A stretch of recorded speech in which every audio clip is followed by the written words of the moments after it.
Hello, everybody. Welcome to Omar MES College online classroom. I'm Mohammad Koshadala, Head Department of English. Hope all are well in this pandemic situations. In my last class, we discussed Unit 3, Lesson 1. Today, we will discuss Unit 3, Lesson 2. First, let us see some recaps that we have gone through in our last class. So here are some homework that we have shared with you, and you have to complete it in our last class. I think you have done this. You have done some of it. We have done some of it here. I will share this notebooks with you in our social media page, and you can understand what if you go through those home tasks, you can also complete it online. And here are the results of it, and we have shared it with you. Now let us come to the today's lesson overview. Today's lessons overview. So after completing these lessons, you will understand how literature is used to depict different views on abstract subjects such as dreams. So here are the overview that what is said and what is there in the. Let us go to the introduction page. The introduction is given here. So here is the introduction page that it is given in your textbooks, English for today. Lesson 3, Unit 3, Lesson 2. The lesson is about dreams and dreamers. According to the great romantic poet William Wordsworth, who was the precursors of pioneer of romantic movements, you all know, poets are the dreamers who have the ability to make our dreams come true. Indeed, the poet writes about the dreams of all kinds of people. This lesson deals with two different poets, D.H. Lawrence and Langston Hughes. The first poem, Dreams by D.H. Lawrence, tells that though everybody dreams, all dreams are not the same. The second poem, Dreams by Langston Hughes, suggests to grab dreams tightly, for if we lose our dreams, our life will be like birds with broken wings, and then it won't be able to fly. Thus, dream plays a vital role in human life. Now let us go according to our text. Let us see some of the biographical details of the two writers. First, we will choose the D.H. Lawrence. So his full name is David Herbert Lawrence. His full name is David Herbert Lawrence. And he was born in 11th September 1885 in Nottinghamshire in England. He was an English writer and poet. His collected work represent, among other things, an extended reflections upon the dominating, dehumanizing effect of modernity and industrialization. Lawrence's writing explores issues such as sexuality, emotional health, vitality, spontaneity, and the instinct. His works include Sons and Lovers, The Rainbow, and The Women in Love, and The Lady Chatterley's Lover. He is one of the precursors of the modernism in the 21st century. And he also followed the Freud's interpretation of dreams and kind of Freudian psychoanalysis novel. His novels are sometimes labeled as a bunch of psychoanalysis. So let us go to the second poet, biography of the second poet. The name of the second poet is Langston Hughes. He is an American black poet. So let us know something about him. His full name is James Mercer Langston Hughes. He was born in February 1st, 1901 and died on May 22, 1967. He was an American poet, social activist, novelist, playwright, and a columnist from Joplin, Missouri. One of the earliest innovators of the literary art form that we know as jazz poetry.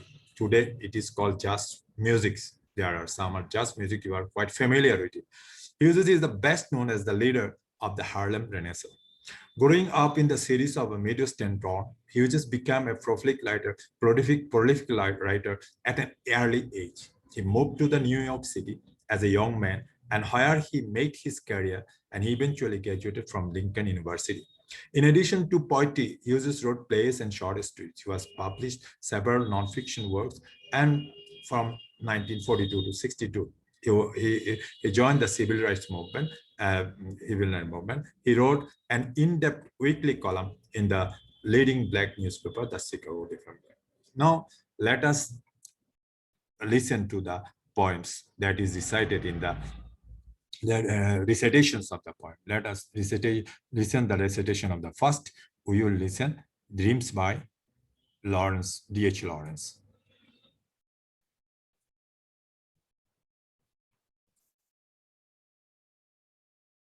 Dreams by D.H. Lawrence. All people dream, but not equally. Those who dream by night in the dusky recesses of their mind wake in the morning to find that it was vanity. But the dreamers of the day are dangerous people. They dream their dreams with open eyes and make them come true. Now let us listen to the second poem by Langston Hughes.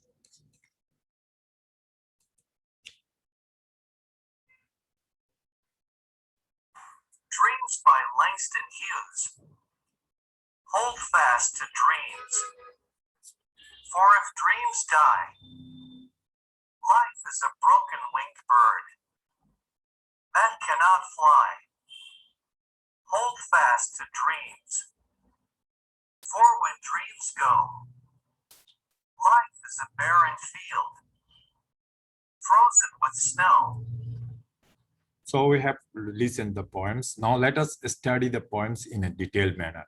Let us study the poem in detailed manners. We have here the poem we are going to study. The first poem A is by D.H. Lawrence, and the second poem is the Langston Hughes Dreams. So let us start with the first poem. In studying a poem, the poet used different poetic devices to convey the poem's message. If you understand it, you can have a clear notions of the poem, such as simile, metaphor, personifications, tone, point of view, imagery, electation, and theme. So these are very important.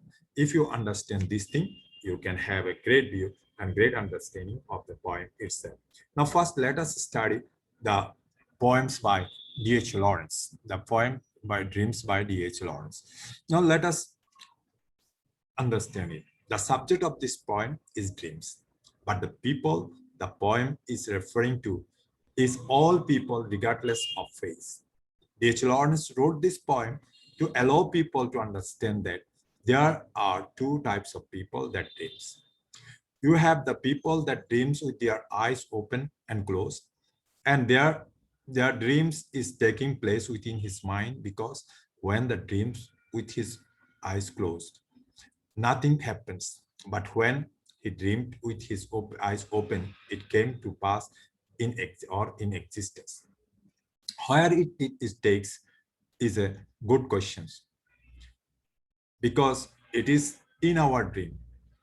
When you are dreaming, where are you? Where it takes place in the good.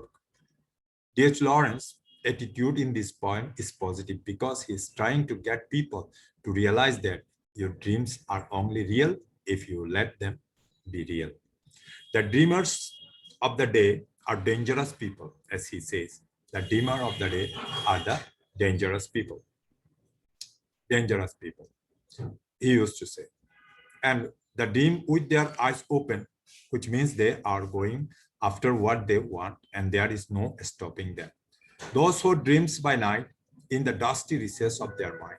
The tone of the poem is positive. He is not bashing people in how they dream, but he is giving a positive insight on those who dreams with open eyes, because their dreams will come true. The point of view in this poem stated is the third person. Here he is referring to all people. Dreaming is only an image in your head that can become true and stay as an imagination.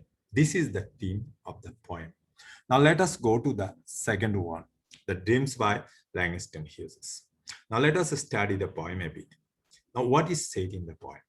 In this poem, Dreams Langstone, he urges the reader to hold on tight to dreams, comparing the pain of life with a dream to the ordeal of an injured bird that cannot get off the ground.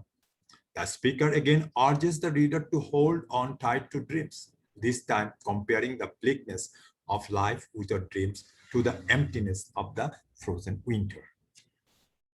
Now, let us see what he wants to mean by that. And he called it the necessity of dreams.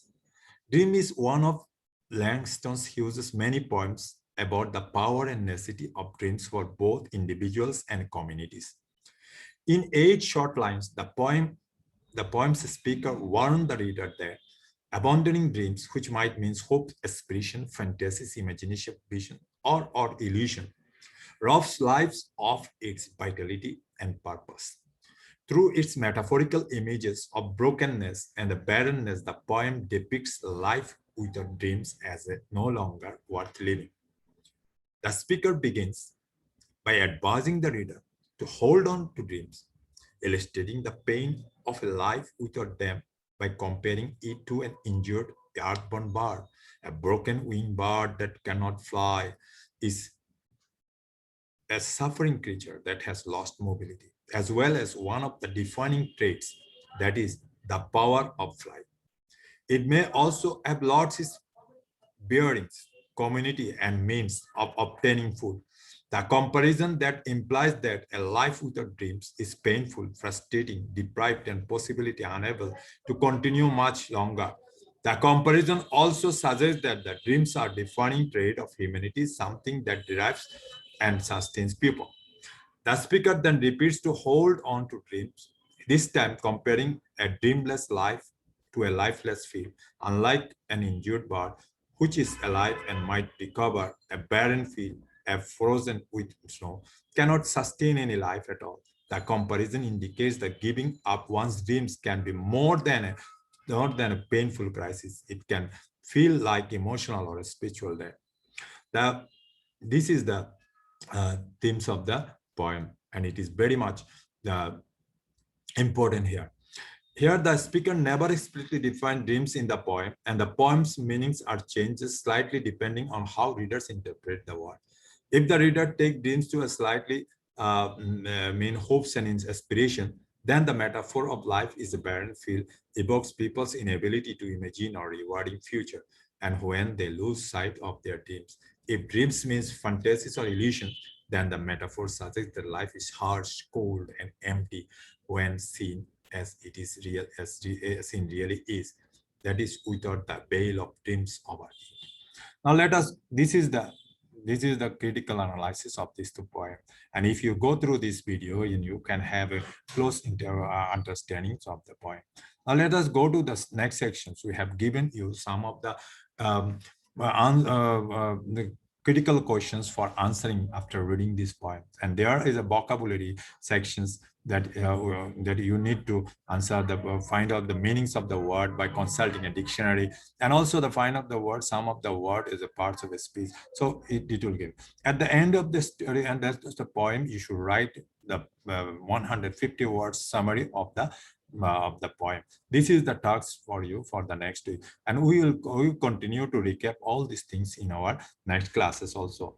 Let us go to the next page, and here is our contact address and the social media platform. If you join us or subscribe us or join us in our social media platform, you will get a fair view of what we will look. And you also have, if you have any questions, just I will also share this OneNote notebook on the social platform, and you can have a complete view of it. And you can also read all these things that we are just doing here, and you can have a great view of it in the social media. You can download it, you can understand it, you can read it time and again, and that will hone your skills to understanding the online class.